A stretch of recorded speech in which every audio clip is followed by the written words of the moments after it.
whole HR&CE Act, the Hindu Religious and Charitable Endowments Act.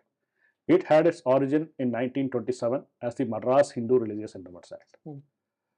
It was an arbitrary act, understandable under a foreign government. 1950 we get the constitution, we get the fundamental rights we just talked about.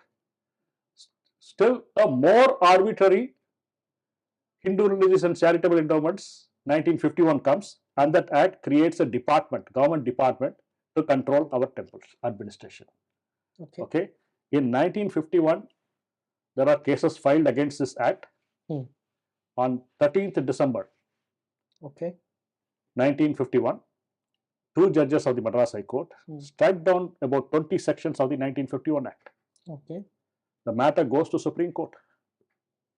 Supreme Court gives a breath of life to 4 or 5 sections, but it holds the other sections struck down as unconstitutional. What would you expect a government of 1954 to do?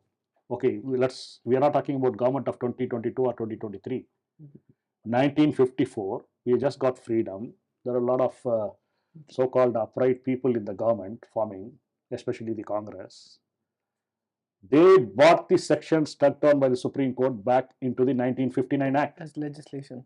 Yeah, and some even more arbitrary sections also. But the Hindu lawyers, the Hindu activists, if any, they slept. Till such time the 2009 Chidambaram Temple Case started happening. Nobody even thought about it. Now, government has come into a temple saying that we are there to ensure better management. Yes, that is the premise of that is the premise. Now, there is an article which not in the constitution which not many are aware. It's a small article. It's an amendment. It's an insertion. Article 31-A bracket 1 bracket B. I would love our audience to look it up. Article 31A bracket 1 bracket B, which says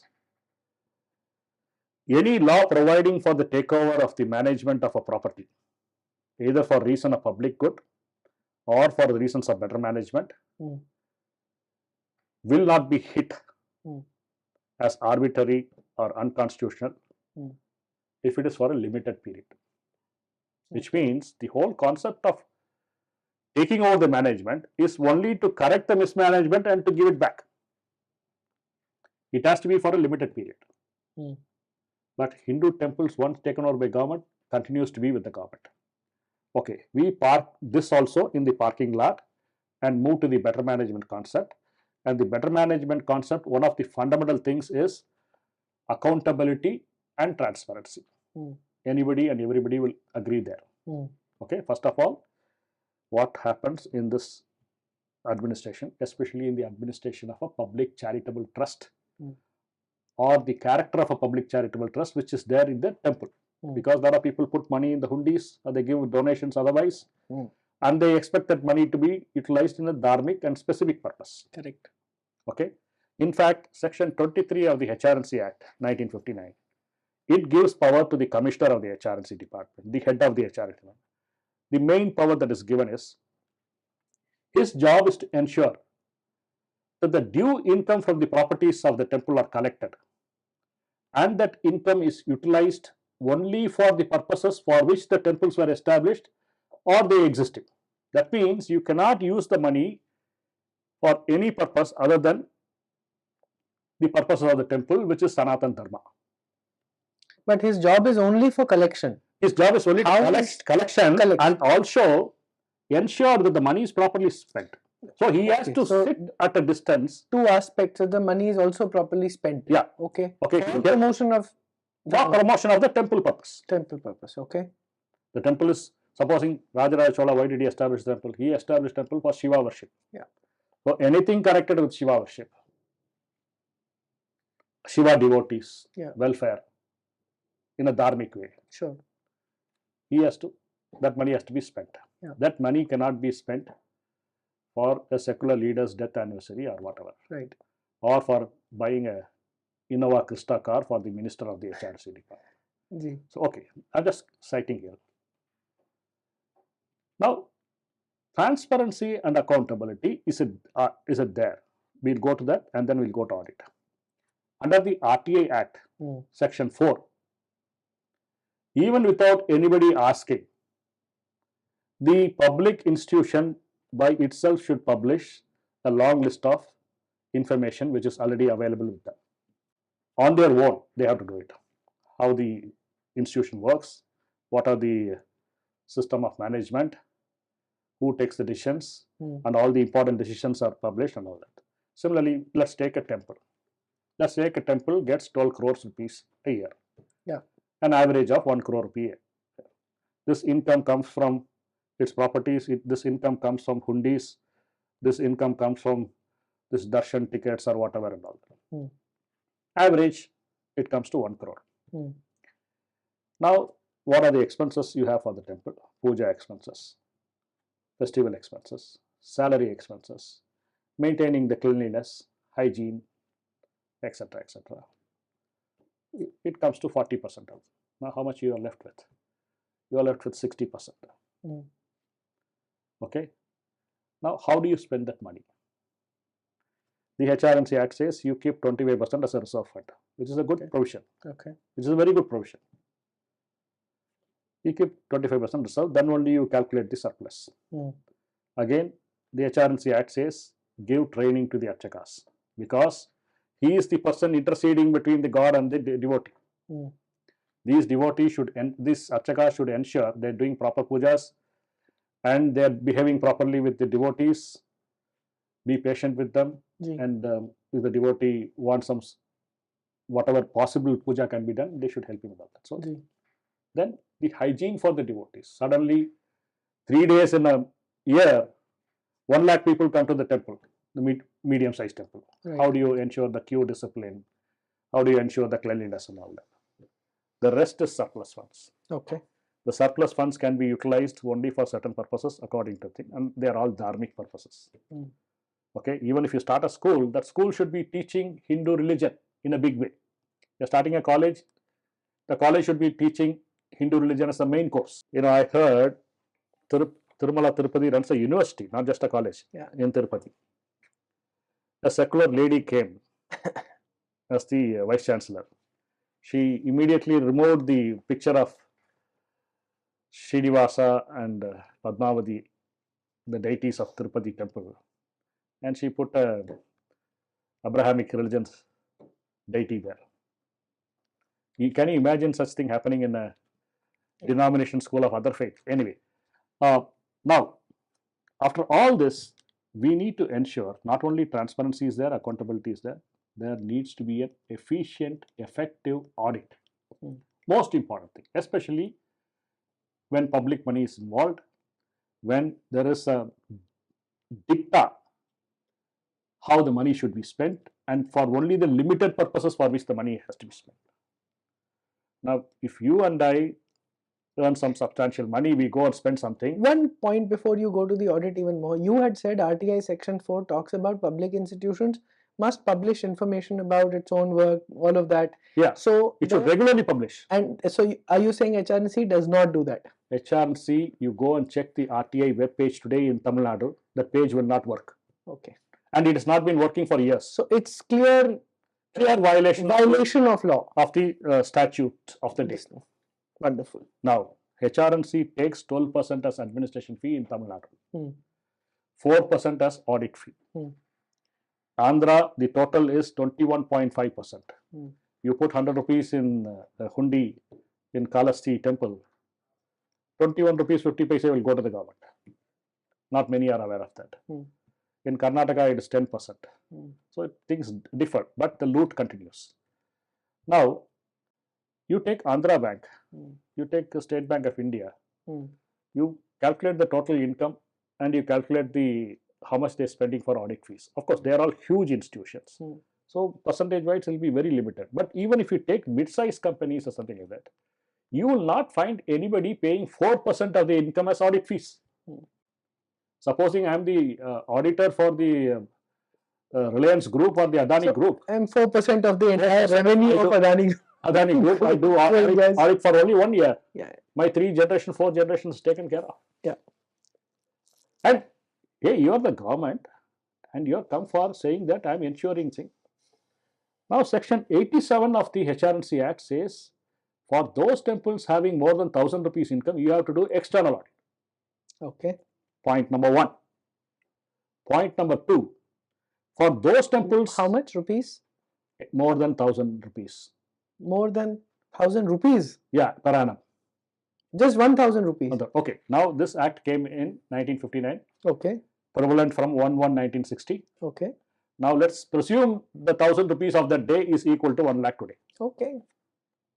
Okay? Yes. External audit. If you earn 5 lakhs a year, you have to do concurrent audit. Concurrent audit means audit has to be done as and when the expense happens. But in practice, this is a monthly audit. November month is over. The next 5 days, all the transactions, income and expenditure will be audited. You have to cash then and there. This is another rule in the HR&CE Act. The HR&CE Act in many respects is a good act, but no implementation. So, no concurrent audit. Now, why are you taking 4% if you are not doing external audit, if you are not taking some? The third point is 1976, the DMK government is dismissed by Indira Gandhi on 31st January 1976. The HR&CE department is so powerful and so devious. During the governor's rule, they pass a government order which says hereafter the audit of these temples will be done by an independent audit wing functioning under the commissioner of the HR&CE department. Okay. How can the audit wing be independent if it is going to be answerable of the person whom they are going to audit? They are going to audit the commissioner's performance, but they report to him. 1976. And the HR&CE Act says any modification of rule has to be put before the assembly and approval secured for such modification in the Act. Now they have changed this rule of our independent audit wing to HR&CE and all that.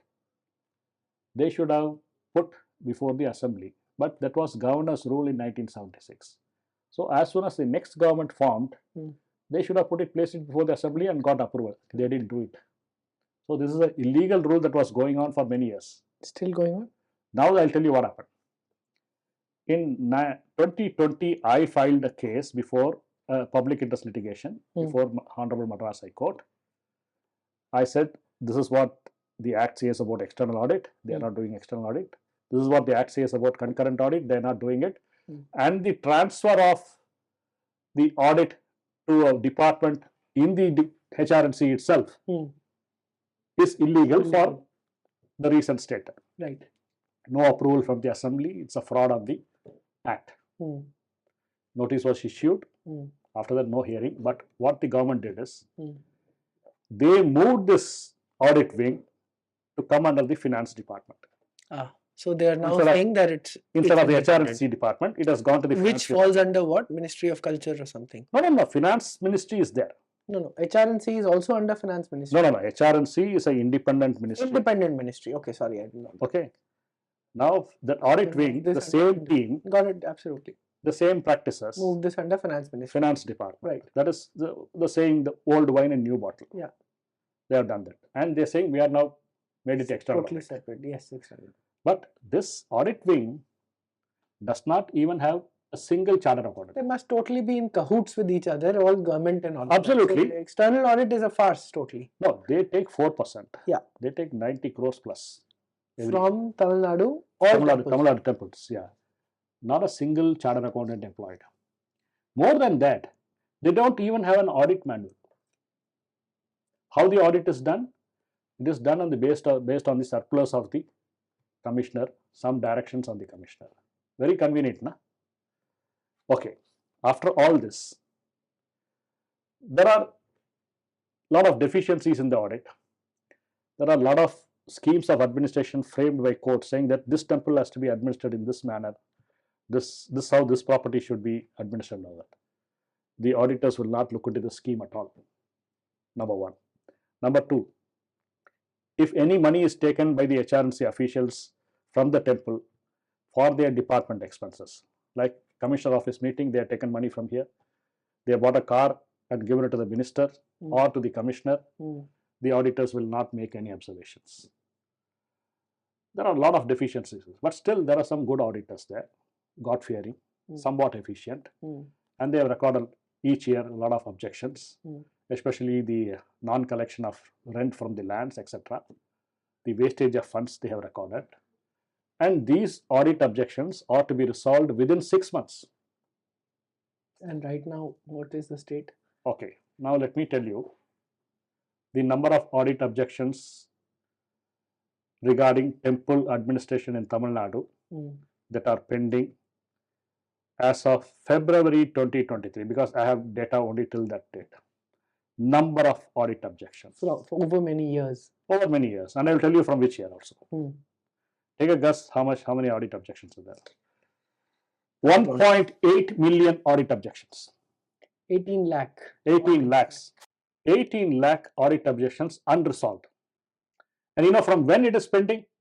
It is pending from 1986. Unresolved audit objections. After 1986, they stopped resolving audit objections. They will do audit. Who makes these audit objections? The internal auditors. The under the finance ministry, whoever is under the finance ministry is now. Okay, correct. That from 1976, it was under the HR&CE department. Let me give you 2-3 examples of audit objections. Tiruchendur Subramanya Swami Temple. In one audit period, 5,389 cows donated to the temple went missing. You know, a cow going missing in Tamil Nadu is bad news. It will not end up in somebody else's house. It will end up in somebody else's kitchen. Yes. It will go in Kerala. Kerala and get slaughtered. Yeah. Terrible. 5,389 cows, and that was also during DMK period, went missing. The auditors have recorded this. Very disheartening news, but we have to bring this out in the open. You know, nobody donates a patla cow to a temple which will be of no use to the temple. They will be donating a proper cow with milk yielding capabilities and all that. Yeah. And one of the observations of the same audit report is the trustees appointed by the DMK government. They were in power at the time. The trustees of the temple have selected 25 cows and taken for their use. The auditors have mentioned that. And they have said the cows were written off saying they were donated to Goshalas. When we went there, in the addresses, there were no Goshalas at all. So this is one example. These are many cases like this available with you, documented, or how does one find out? Just go to audit objections and this is public information? No, it is not public information. I will come to that also. 2008, the then commissioner writes to all his subordinates saying that as soon as an audit report is available, is issued by the audit team to the temple, it should be published in the website in downloadable PDF format. Okay. Not till date, it's not happened. 2008. I issued notice. I have filed a party in person case on this before Madras High Court. The party in person in Madras High Court, they have to attend an interview every time they file a case. The court will check, okay, this man has done a proper thing and he is capable of properly presenting in the court, even though it doesn't matter if you have already argued 10 cases. Yeah. They will call you each time. My interview is pending. So before this winter vacation, this case will come. Downloadable PDF format is not happening for about 14 years. Okay. Now, the most gruesome thing is, because so many audit objections got accumulated, HR&CE found a way of solving this, solving within brackets. They invented a system called joint sitting, where the executive officers and their own auditors of the department will sit together and say, okay, we'll drop this audit objection. We'll drop this audit objection. Wonderful. We'll keep this. We'll drop this. And supposing there is an audit objection in, let's say, in 2009, and it is continuing in 2010, and again it's like say a particular register of the temple has to be maintained. They have not maintained it. 2009, the auditor will record the register is not maintained. 2010, the auditor will record the register is still not maintained. 2011 also will maintain that. When it happens for some 5-6 years, in the joint sitting, they will say, the same thing is coming in the previous years. Since this is here, we'll keep the last and drop the other ones. Thousands of crores have not been accounted. I will tell you the immediate impact of it. I am an executive officer in a temple. I will know for sure if I loot this temple properties brazenly in front of everybody, the maximum damage that could happen is it will find a place in audit report. But that audit report, nothing will happen on that. I will get increment, I will get promotions, I will ultimately retire, nothing will happen. If you have audit objections from 1986, the persons against whom the audit objections were made, many of them have retired. Yeah. Many of them have met with their natural death also. Yeah, yeah.